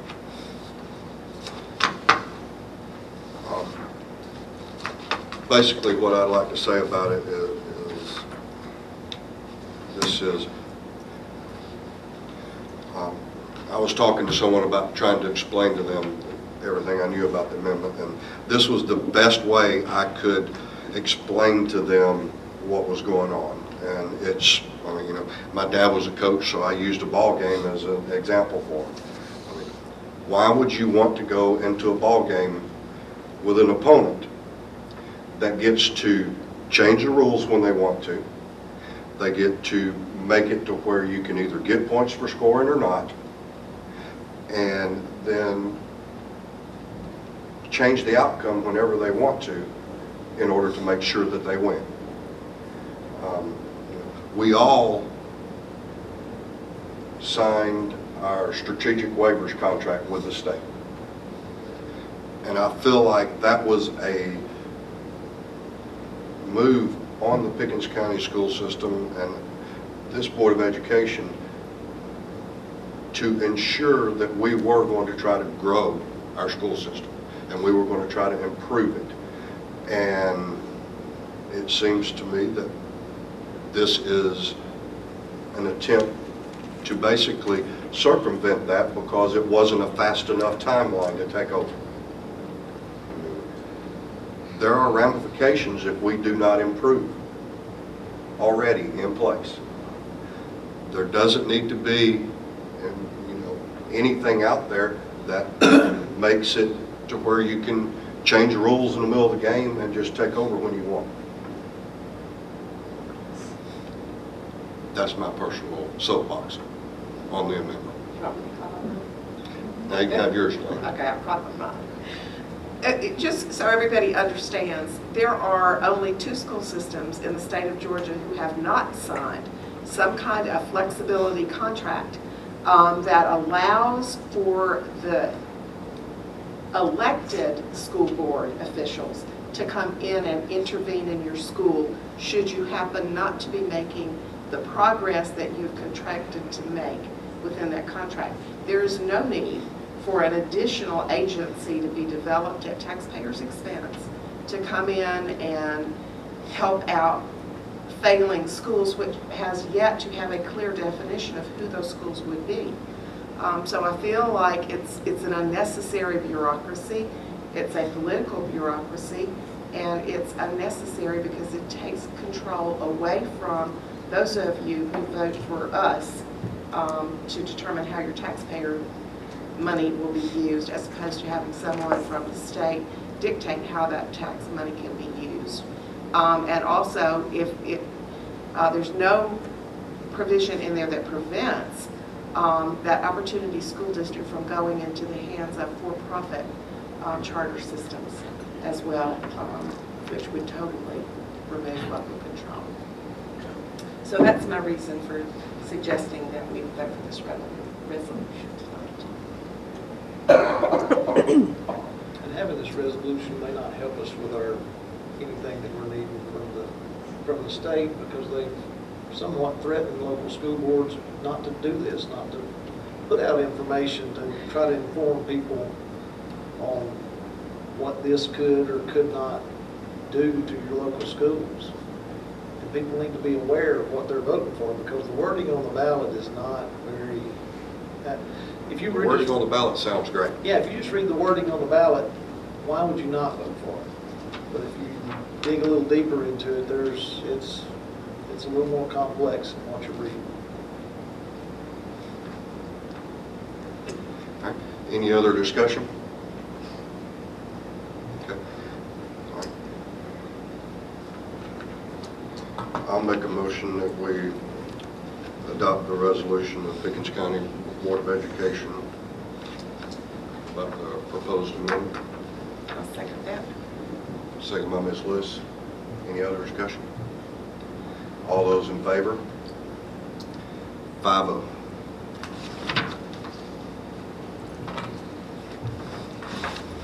Okay. Next on the agenda, we are talking about the 2017-18 draft calendar. We are.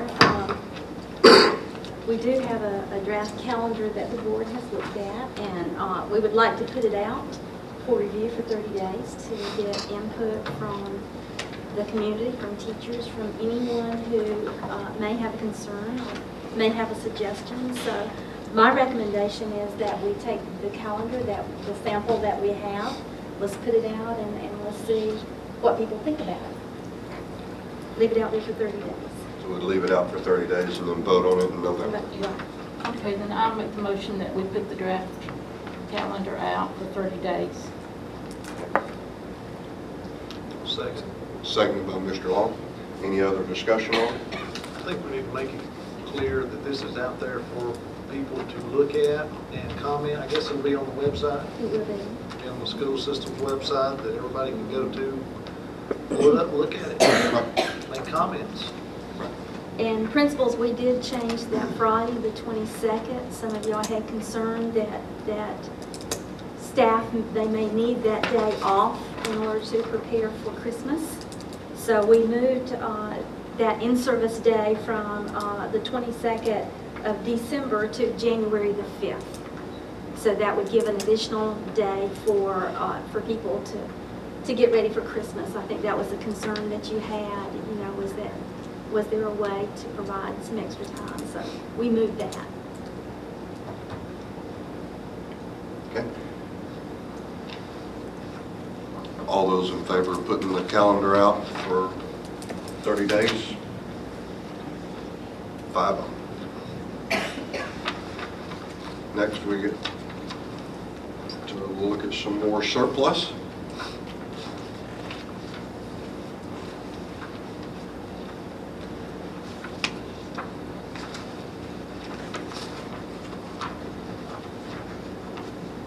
We have some transportation surplus. Is that what Calhoun is looking at purchasing? Yeah, there's 3 of these, there's 5 of them because we brought in 5 new, or 6 new buses. 1, 2, 3, yeah, there's 5 What- buses. There'll be what- 1 more that will surplus later on. Okay.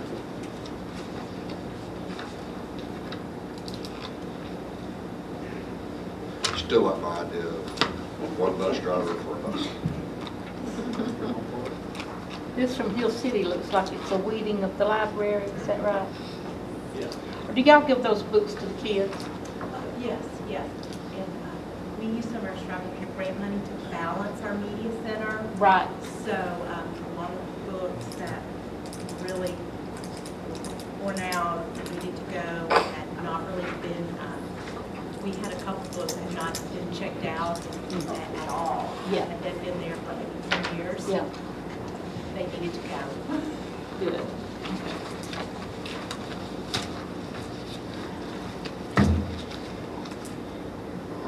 motion that we approve the surplus as presented. I second. Second by Ms. Andrews. Any other discussion?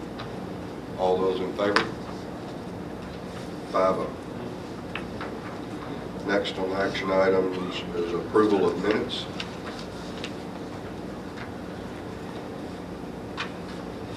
Hang on a second. Get to it.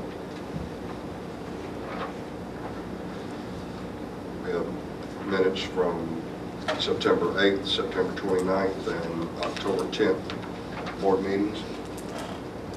I'll make a motion that we approve the board minutes from September 8th, 29th, and October 10th. Second. Second by Mr. Bell. All those in favor? 5-0.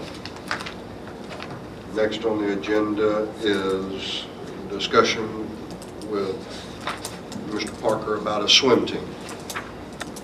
All right. Thank you guys for having me. Yeah, we like to present swimming as an official sport through the GHSA with our high school team this coming year.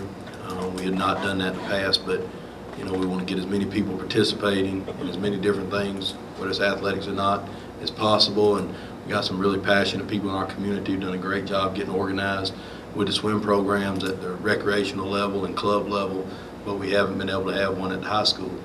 And you know, it's coming up on the deadline for this year, and we really kind of going through all the logistics and would like you guys' permission to field a team this year. And you know, it'll be, you know, it'll be tentative, obviously, as a coming in late in the year, and we put out a list, which I know we sent you guys with as many questions and answers as we could think of. This swim team will be, you know, we would think of it maybe similar to golf, and that obviously we don't have a facility at the school for them to swim, and there's probably there's not an availability to have one like a golf course. It's a swim program, and my responsibility to try to find places for them to practice and perform, and we've answered all those questions with our coaches and you know, our supporters of our swim team. We need it would be no funding, just like all of our other sports. You know, you guys, you know, the sports are funded through booster clubs and things like that, so the swim team would be in the same vein as those, would be treated just like every other sport. So we're not asking for any money, not asking for any facilities, and there would not be that opportunity. It would be just the opportunity to participate in the Georgia High School Association swimming meets, which right now our students are able to participate in club meets, but they're not able to participate when it's a GHSA event, as we have not had a team with a coach, as a teacher, and all that, and we've lined up all that, and I'll be glad to answer any questions that you all have concerning that. But I'm excited to, you know, have an opportunity for these young people to get to participate in something that I know they're passionate about. And like we've said up here many times, as long as I'm up here, I'm going to take opportunity to say, I just believe any students, the more they participate in any kind of activity, it doesn't have to be athletics, I think it's positive for them. It gives them something that they can build on. And we're always for anything that would help that. You guys have questions for me, I can answer about, or specifically about our team. Are you planning a feeder team from the middle schools, or is this strictly high school right now? I believe right now this would probably be for the high school this year. Like all of our sports, we would want to expand it into something where we would have as much of a positive feeder program as we could have. But you would come back to the board for that? Yes, ma'am. Expand it, right? We did with so right now we're just talking about high school? Yes, ma'am. Yes, ma'am. With our volleyball program last year, volleyball was the only sport that did not have a middle school team, and we were able to add one into our budget. It talks in March and April, and many discussions on swim probably would occur at that point as well. From now to then, like I said, there's no supplement for this activity right now. There's no transportation, there's no facility, but we just want permission to have the team. Do we know how many kids that we're looking at? Can I ask for some help from the audience on that? About how many students will we normally have doing that, Jenny? This is Jenny Perry. Jenny works at Tate. She's going to head up our swim program. We have 6 that are in the high school right now. We have 6 in the Sea Dragon, but Yes. but Well, we have more than 6. Some of them are homeschooled, but they would not qualify for Right. a high school team. So. Right. But we have 6. One is the current state champion for the U.S. swim team, our team for the region, and another one is second place. So I feel like we're going to bring a lot of excitement, hopefully some state medals. Looking hard at you. No pressure. And we would obviously, like any of our sport, there would be an advertisement opportunity to people to compete for a spot on that team, just like, we would, the sport would not get treated any differently than any other sport gets treated for us. Well, I'm excited about the possibilities that we have to, and I think swimming's a fabulous sport. I would just encourage clear communication about, what the board would be able to do. Sometimes with swim teams, and it's a wonderful thing. That program is going to grow, by the way. I mean, you're going to start off with where you are, and you're going to have lots of children who want to participate. But just clear expectations, and I'm going back probably to my history and working with a team that wanted to do this. The pool. What can be done about the pool, and there are sometimes overnight trips, and and Coach Parker can take care of sitting down and talking with y'all about that. But clarity in the beginning helps to clear up lots of misunderstandings about what can be. And so we want to be supportive of this program just like we are all programs, and I think it's just a wonderful thing. It's going to be great to see it grow. But I'm just saying, Coach Parker, you and I have talked about this. Yes, ma'am. Just clear communication so that the parents in the school district, we have a good understanding, of what's involved in the program. Yes, ma'am. The difference in swim, it's very similar to golf in that regard from some of our other sports, as you are dependent upon a lot more parent involvement. Maybe you're dependent upon a lot outside of our district resources, like of having a pool or having a golf course and working with different people. And we understand that, and we've had discussions, obviously, and understand that. And, that'll be our responsibility to work those arrangements out like we have to do with golf. I feel like anytime we can get people, like I said, with an extra opportunity to participate in something, and that program is definitely going to grow because I see in the paper, I've been here 5 years, and, in the summer, I see in the paper all kind of things about swimming at all levels. So I know it's big in this community, and I know at Dawson and Gilmer and some of our neighboring counties have started these teams recently too. And so, we want to make sure our students have the same opportunities. And, we want everybody that comes here to make sure they're coming to the best place they can come around here. And that's what this meeting's all been about in a lot of different ways. But, I'm in football coach mode. But, we want our people to be the best they can be at everything they do and have a chance to do everything they want to do. We don't want anybody leaving our school district feeling like they wish something else happened or wish they had done this or been at this place, and that's in every aspect we do. So, this is a good program, and obviously there'll be some things that we'll have to work out, and that's my job. I'll work those things out, but we do want permission to get that ball rolling. I've seen this program start, and I have seen where it can go. So I'm excited about the future, and I think we do touch some children with swimming who may not be involved in other sports. So I'm looking forward to seeing those medals, guys. We'll have to recognize you. Miss Perry will be the coach. Ms. Perrin will be the coach, and she's certified. So through the JHSA, we have to have a certified teacher. That's always one of the first things about starting the team is we have to find someone who can do it. She stepped up graciously to do that. We're really excited to give these guys opportunity to do this. I happen to know Miss Perrin, and she is not the kind to want to lose. So I feel very confident that she will go at it very hard. No, she's done great.